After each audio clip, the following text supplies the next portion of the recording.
हम लोग बहुत अच्छे न्यूमेरिकल्स कैपेसिटर के पढ़ेंगे, लेकिन शॉर्ट में सबसे पहले मैं आप लोगों को कैपेसिटर के कुछ फॉर्मूलेस बता देता हूं जो हम यूज़ कर सकते हैं। दोस्तों ध्यान से देखिएगा, बहुत काम आएगा ये आज का लेक्चर आपके। ये जो भी आप देख रहे हो पूरा देखना स्टार्टिंग टू एंड, इसे लिखते चलिए, नोट करते चलिए अपनी कॉपी में, ठीक है। चलिए स्टार्ट करते हैं। सबसे पहला फॉर्मूला जो बेसिक है, C is equal to Q by V। जो कैपेसिटेंस होगा किसी भी कैपेसिटर का, वो charge per unit potential difference या per unit voltage, C is equal to Q by V। Without dielectric, अब एक कैपेसिटर होता क्या है, आपने ये कंडीशन पहले थियरी में पढ़ी होगी, तो हम इसको पूरा प्लस Q ले लेते हैं, जिसकी वजह से यहाँ पे हम उसे माइनस Q ले लेते हैं। ये चार्ज होता है और इनके बीच का पोटेंशियल डिफरेंस, तो that is C is equal to Q by V। Okay, अगर इसके बीच में कोई डाइलेक्ट्रिक नहीं है, ये जो खाली स्पेस है इसके बीच कोई डाइलेक्ट्रिक नहीं है, तो हमारा ये भी एक फॉर्मूला बनता है जिसे हम एक डेरिवेशन के थ्रू डिराइव करते हैं कि C is equal to A epsilon naught K divided by D। D क्या है, इन दोनों पैरेलल प्लेट के बीच का डिस्टेंस होता है D। इन दोनों पैरेलल प्लेट्स के बीच का डिस्टेंस होता है D। ओके दोस्तों, अगर आपने इन्हीं पैरेलल प्लेट्स के बीच में कोई डाइलेक्ट्रिक लगा दिया जिसका थिकनेस है T, तो कुछ ऐसा डायग्राम बनेगा। पूरा है D, पूरा था D, उसमें ये जो डाइलेक्ट्रिक आपने लगाया इसका थिकनेस था T, तो जो बचा अब उसका थिकनेस हो गया D माइनस T। तो ये देखिए ये नई डायग्राम बनती है, ये डाइलेक्ट्रिक है जिसका कांस्टेंट है K, डाइलेक्ट्रिक कांस्टेंट K, उसकी थिकनेस T है, तो जो बचा वो है D माइनस T। पहले क्या था D, उसमें आ गया एक T थिकनेस का कोई स्लैब, तो जो बचा वो D में से T निकल जाए, D माइनस T, तो ये जो बचा वो कितना है, D माइनस T। आपने, उम्मीद करता हूं कि आपने इसकी थियरी पहले पढ़ रखी है, हम थोड़ा फटाफट रिवीजन कर रहे हैं। तो this is D minus T and this is T। Now come to capacitance in series. अगर सेम चार्ज कैपेसिटर्स में से फ्लो होते हुए जा रहा है, देखिए सेम चार्ज जा रहा है, जो चार्ज इसमें से जा रहा है वही चार्ज इसमें से जा रहा है, तो इसे आप सीरीज कहोगे। आगे हम और न्यूमेरिकल्स में इसे एलाबोरेट करेंगे और अच्छे से इसे समझेंगे। इसका फॉर्मूला आप ऐसे बनाते हो 1/C1 plus 1/C2 plus 1/C3 dot dot 1/Cn। हमें 1/Cs की वैल्यू नहीं चाहिए होती है, हमें Cs की वैल्यू चाहिए होती है, तो जो भी 1/Cs की वैल्यू आएगी उसको इन्वर्स कर दें, या उसका एक शॉर्टकट है dash into dash upon dash plus dash, वो पढ़ाऊंगा मैं आपको। देन कैपेसिटेंस इन पैरेलल, अगर आया हुआ चार्ज चौराहे या तिराहे पे डिवाइड हो जाए। अब चौराहा या तिराहा क्या होता है, जहां से तिराहा मतलब 3 तरफ रास्ता जाए, चौराहा मतलब 4 तरफ रास्ता जाए, जितने भी तरफ रास्ता जाए बस 2 से ज्यादा डिवीजन होने ही चाहिए। तो यहां देखो एक डायरेक्शन, दूसरा डायरेक्शन, तीसरा डायरेक्शन, तो ये जंक्शन है। ये आया हुआ एक चार्ज डिवाइड हो गया इन दोनों में, इन दोनों कैपेसिटर, इनका पोटेंशियल डिफरेंस सेम होना चाहिए, तो इनका टर्मिनल सेम होना चाहिए। इस बात को बहुत ध्यान से गौर से देखना। इस कैपेसिटर को देखो, इसका शुरुआत इधर हो रहा है, यहां से हो रहा है, और इसका एंडिंग इस पॉइंट पे हो रहा है। इसे चेक करो, इसका शुरुआत इसी पॉइंट से हो रहा है जिससे इसका शुरुआत हुआ था, और इसका एंडिंग भी उसी पॉइंट पे हो रहा है जहां इसका एंडिंग हुआ था। तो ऐसे कंडीशन में ये दोनों पैरेलल हैं दोस्तों। अभी आपको कई अच्छे अच्छे न्यूमेरिकल्स देखने मिलेंगे। दिस इज पैरेलल, ये पैरेलल का फॉर्मूला हुआ। जो बच्चे डायरेक्टली क्लास 10th के बाद 11th में आए हुए हैं और अगर उन्होंने रेजिस्टेंस पढ़ने के बाद ये फॉर्मूला देखा है तो वो कंफ्यूज हो सकते हैं। रेजिस्टेंस में इसका उल्टा होता है जो आप कैपेसिटेंस में पढ़ रहे हो। बहरहाल देखते हैं बाद में। यहां देखिए, यहां पे हमने एक ही डाइलेक्ट्रिक स्लैब लगाया था, अब यहां मैंने 2 डाइलेक्ट्रिक स्लैब लगाए। तो जो फॉर्मूला पहले बना था A epsilon naught K upon D minus T plus T by K, अब फॉर्मूला देखिए क्या बनेगा, A एप्सिलॉन नॉट या एप्सिलॉन नॉट A अपॉन ये डिस्टेंस जो हमारे पास बचा है दोस्तों, पूरा डिस्टेंस दोनों प्लेट्स के बीच का था D। पहला स्लैब आया T, दूसरा आया T2, T1 T2। तो पहला डाइलेक्ट्रिक स्लैब T1 है, दूसरा है T2, तो जो बचा वो होगा D में से गया T1 गया T2, सो D minus T1 minus T2, ये बचा हुआ पोर्शन। तो इसका फॉर्मूला बनता है C is equal to A epsilon naught, आप ए एप्सिलॉन नॉट लिख सकते हो, D minus T1 minus T2 plus T1 by K1 plus T2 by K2। और फिर ये रहा एनर्जी ऑफ द कैपेसिटर का formula, Q square by 2C half CV square, ये वर्क डन के टर्म्स में, ये एनर्जी के टर्म्स में। इस तरीके से आप लोगों को मैंने ये एक शॉर्ट में जो बेसिक फॉर्मूलेज अप्लाई होते हैं वो आपको बता दिया। ढंटनान इसे जल्दी से नोट कर लीजिए। ये बहुत ही बेसिक सा सवाल है, लेकिन आगे आने वाले सवालों को ये बनाएगा। तो आइए देखते हैं इसे कैसे सॉल्व किया जाए। ध्यान बनाए रखना। देखो, find the net capacitance between A and B. अब ए और बी बना लेते हैं। चलिए, ये है पॉइंट ए और ये है पॉइंट बी, इनके बीच का नेट कैपेसिटेंस या इक्विवेलेंट कैपेसिटेंस पूछा। सीधा चार्ज आएगा, अगर जंक्शन पे पहुंचता है, तिराहे पे या चौराहे पे पहुंचता है तो डिवाइड हो जाएगा। चार्ज को दोनों तरफ से जाना होगा। तो देखिए, यहां से जो भी चार्ज है, अब यहां कहीं हमें चार्ज का सोर्स नहीं दिया है, तो आप लोग ये समझ सकते हैं कि इसको एक बैटरी से कनेक्ट किया गया होगा। ऐसे ये बैटरी है, हायर टर्मिनल लोअर टर्मिनल, ये कैपेसिटर का सिंबल है, दोनों पैरेलल होने चाहिए, और ये बैटरी है। दोस्तों ये प्लस हुआ तो चार्ज ऑब्वियसली मान लीजिए यहाँ से फ्लो हो रहा है, तो ऐसे मान के आपको चलना है, ठीक है जी हाँ। आप ऐसे भी लगा सकते हो, कोई प्रॉब्लम नहीं। तो यहाँ से जो चार्ज आया, चार्ज यहाँ पे पहुँचा, चार्ज को इस तरफ से भी जाना है और इस तरफ से भी जाना है। तो देखो, इस पॉइंट पे चार्ज डिवाइड हो गया, और क्योंकि चार्ज डिवाइड हो गया तो इसमें से चार्ज अलग गया, इसमें से चार्ज अलग गया, तो ये दोनों हो गए पैरेलल। तो पहले आइए इन दोनों को सॉल्व कर लें। C1 की वैल्यू 4 है, C2 की वैल्यू 6। तो ये दोनों क्योंकि पैरेलल हैं, तो C1 पैरेलल टू C2, तो CP is equal to C1 plus C2। Directly 4 plus 6 10 microfarad. तो बेटा CP की वैल्यू आ गई 10 माइक्रोफेराड। ये दोनों सॉल्व हो। ऐसे ही यहां भी होगा, ये दोनों भी वैसे ही बिल्कुल आपस में पैरेलल। तो ये दोनों आपस में पैरेलल है, तो ऐसे ही इनको भी सॉल्व कर लीजिए। C1 parallel to C2, again same results आएंगे, बिकॉज C1 सेम है, C2 सेम है। तो ये वैल्यू आएगी CP is equal to 4 plus 6, और ये दे देगा आपको 10 माइक्रोफेराड। अब ये 10 और ये 10 आ गया, मतलब ये दोनों सॉल्व हो गए आपस में, ये दोनों आपस में सॉल्व हो गए 10, ये दोनों आपस में सॉल्व हो गए 10। तो ये बना 10 और ये भी बना 10, ये दोनों सॉल्व होके आपस में ये बन गए 10 माइक्रोफेराड, और ये दोनों आपस में सॉल्व होके ये बन गए 10 माइक्रोफेराड। अब क्या लग रहा है, अब ये दोनों आपस में क्या है, सीरीज। ये दोनों अब सीरीज में है। Now 10 microfarad and 10 microfarad are in series to each other. और सीरीज के लिए मैंने आपको कंडीशन बताई है, आप 1/CS is equal to 1/C1 plus 1/C2 कर सकते हैं, 1/10 प्लस 1/10 कर सकते हैं, और अगर ये ना करना चाहें तो आप डायरेक्टली CS के लिए ये यूज़ कर सकते हैं, उन दोनों के बीच मल्टीप्लिकेशन 10 × 10 अपॉन उनके बीच एडिशन, इससे आपको डायरेक्ट CS मिल जाएगा। यहाँ आप 1/CS निकालेंगे, इन्वर्स करेंगे, वही ये डायरेक्ट स्टेप है। सो 10 × 10 100, 100/10 plus 10 20, this will give you 5 microfarad. So दोस्तों ये पूरा सर्किट सॉल्व हो गया, और इस पूरे सर्किट का जो फाइनल आंसर आया वो आया 5 माइक्रोफेराड। क्योंकि हमको A और B के बीच में पूछा था, तो C, A एंड B के बीच में आ गया 5 माइक्रोफेराड। Note it. ओके, सो अब हमारा सेकेंड क्वेश्चन ये रहा आपके सामने। हमारा ये सेकंड क्वेश्चन, ये भी HCV एक्सरसाइज से है। अगर आप इसे फर्स्ट क्वेश्चन से कंपेयर करेंगे तो लगभग सिमिलर है। अभी आपने जस्ट जो पहले क्वेश्चन सॉल्व किया उसमें इनको, एक सेकंड,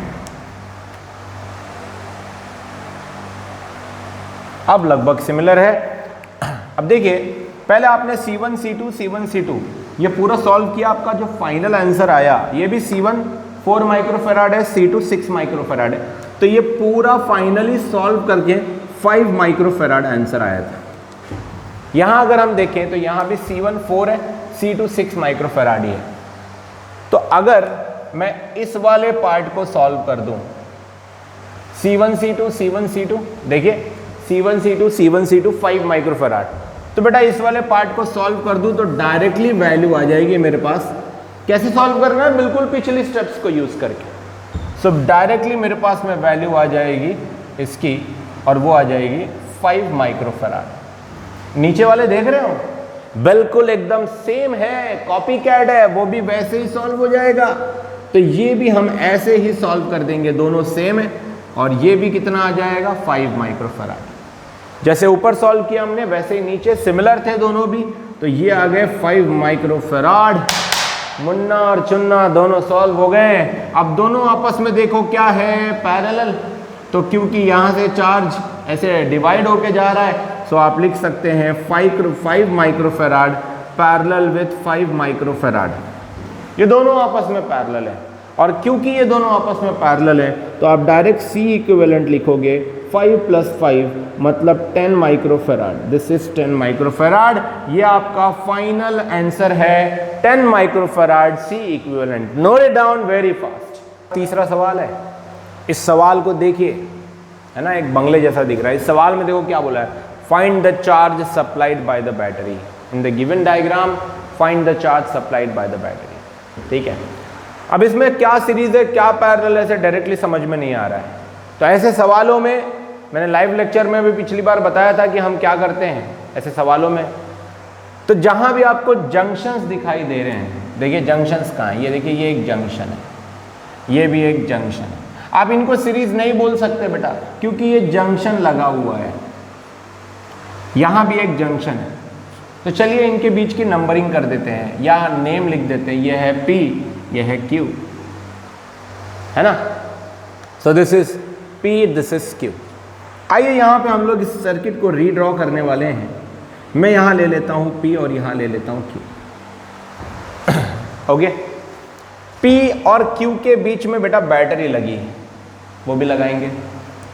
P और Q के बीच में ये देखिए एक कैपेसिटर है, P और Q के बीच में एक कैपेसिटर।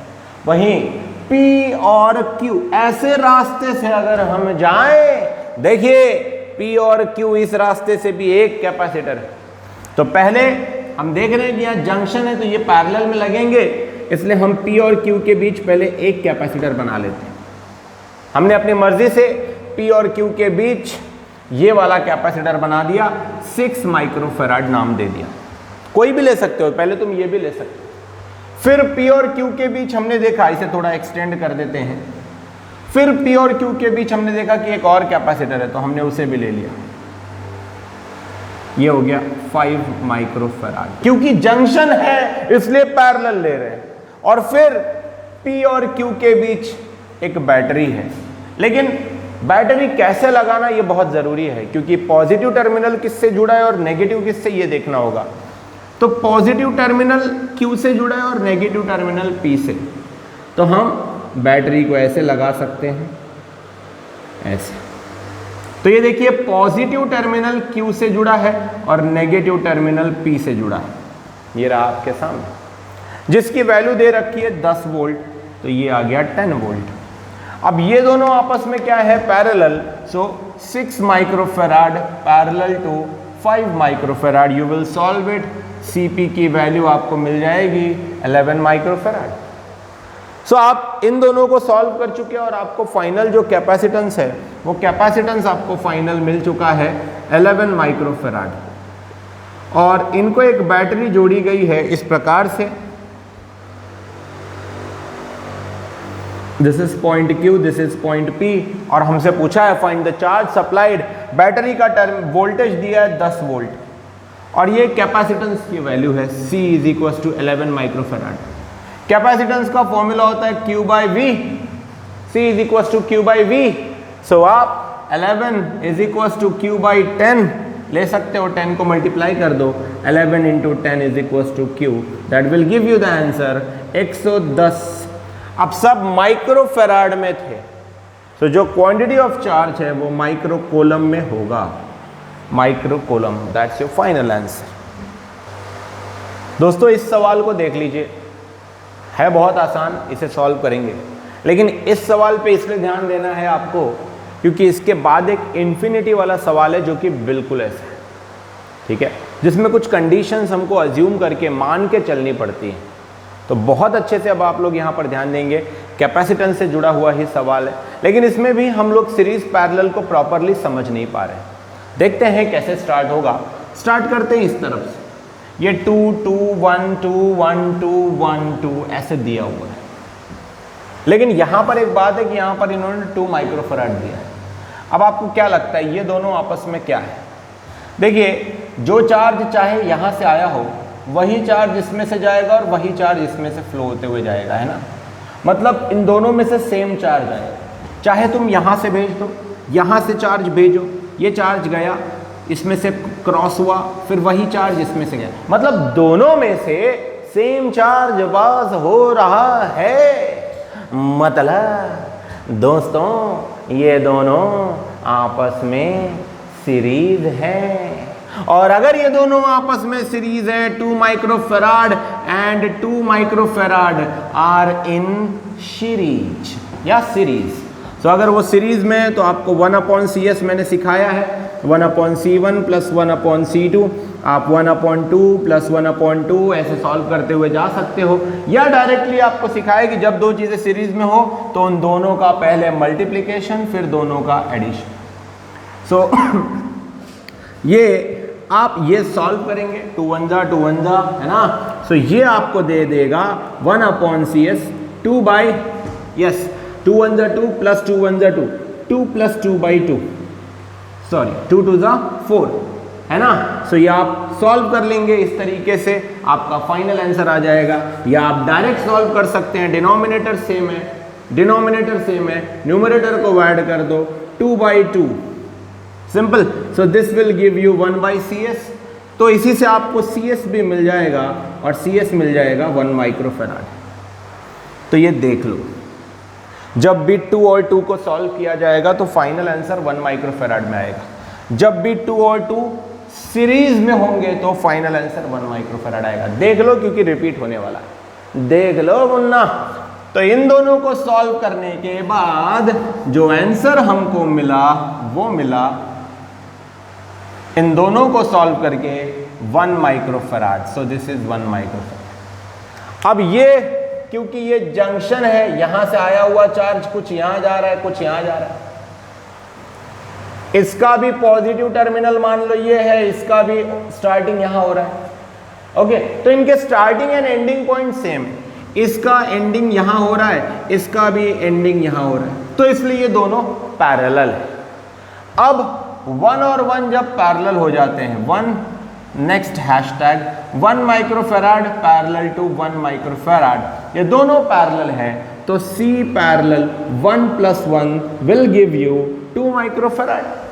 तो ये दोनों आपस में 2 माइक्रोफैराड हो गए मेरे दोस्तों, 2 माइक्रोफैराड। ये दोनों सॉल्व हो गए और ये दोनों आपस में बन गए 2 माइक्रोफैराड। तो यहाँ पे हमारा आंसर आया 2 माइक्रोफैराड। अभी बबुआ खत्म नहीं हुआ है ना, अभी हमको और जो पढ़ना है, ध्यान देते रहिए। अब ऐसा नहीं लग रहा है ये 2 और 2 पिछले जैसा ही है।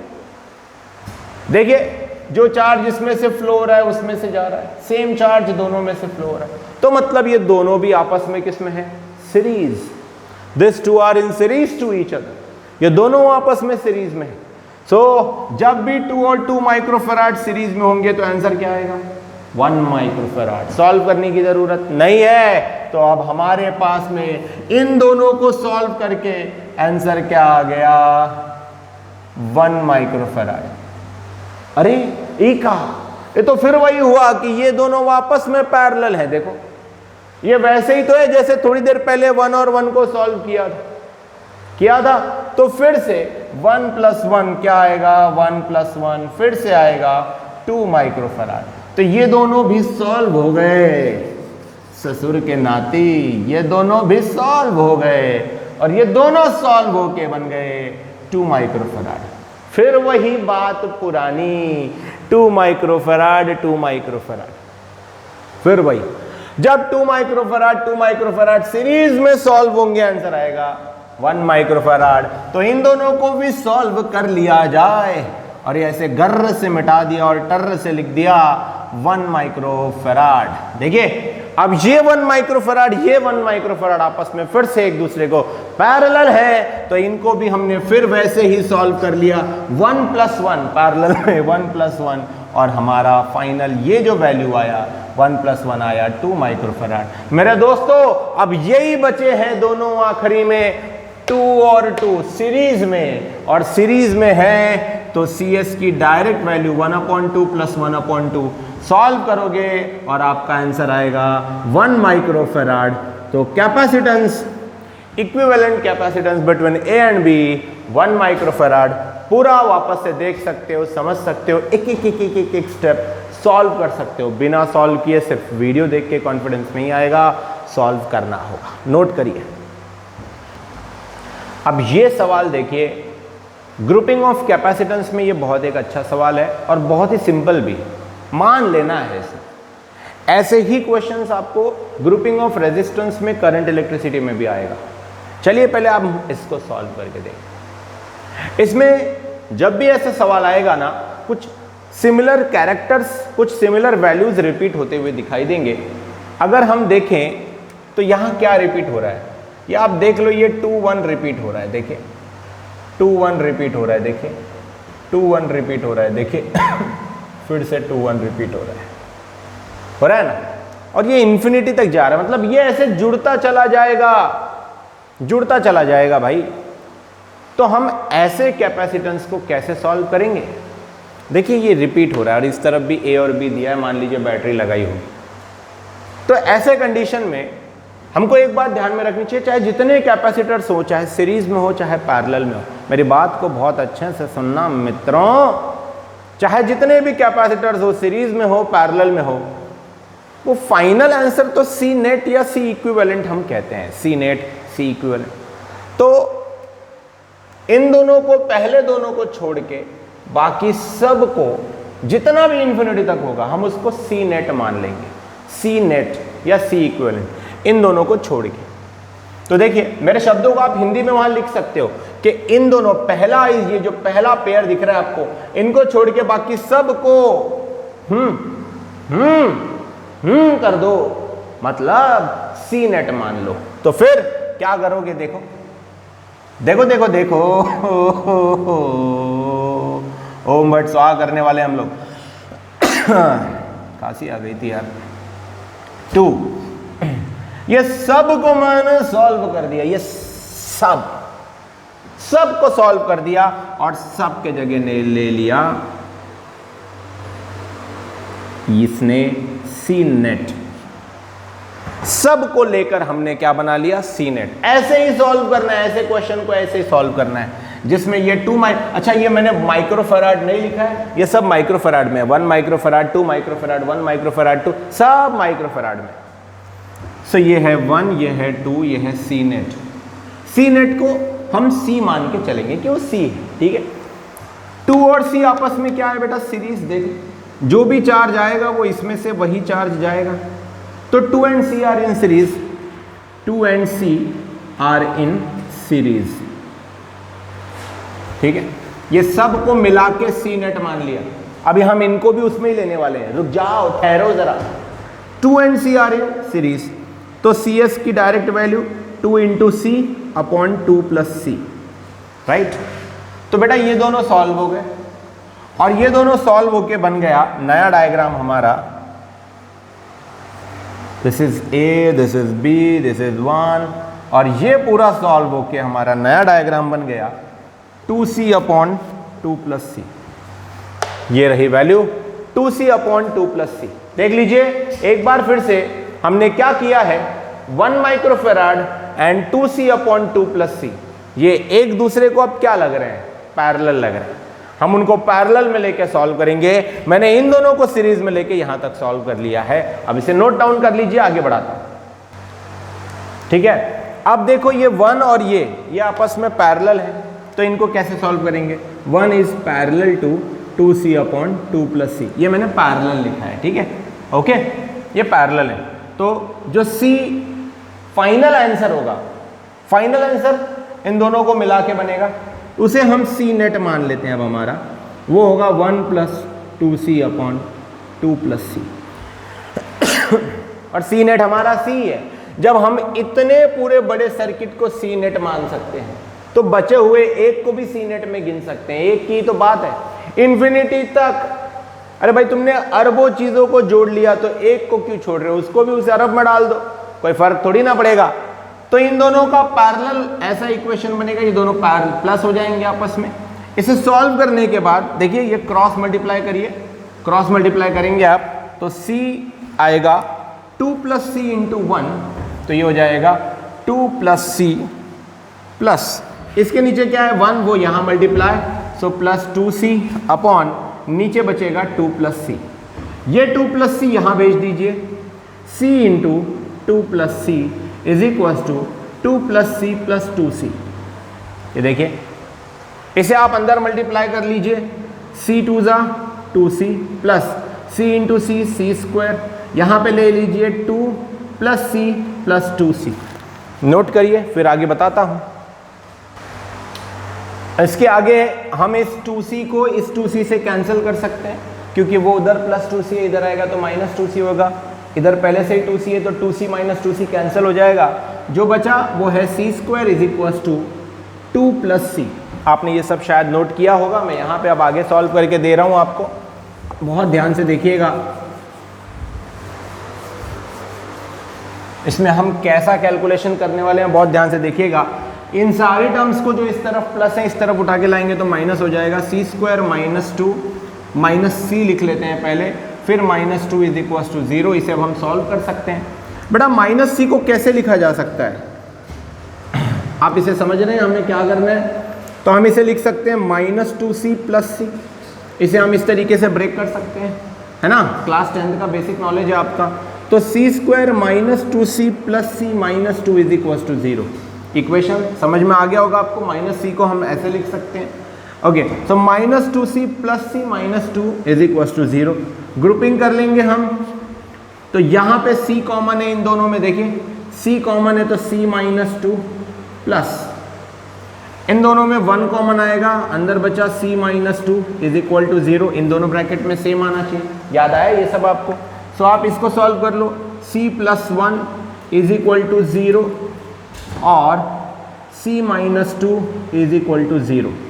अगर आप ये ब्रैकेट ओपन करें 0 और c - 2 = 0, अगर आप ये ब्रैकेट ओपन करें तो आपको c = -1 मिलेगा और यहाँ c = +2 मिलेगा। कैपेसिटेंस की वैल्यू हम नेगेटिव में तो नहीं लेंगे, पॉजिटिव में लेंगे, तो हमारा C का फाइनल आंसर आ गया 2। देखते रहिएगा, हमसे C नेट पूछा था तो ये रहा हमारा C net. How is it?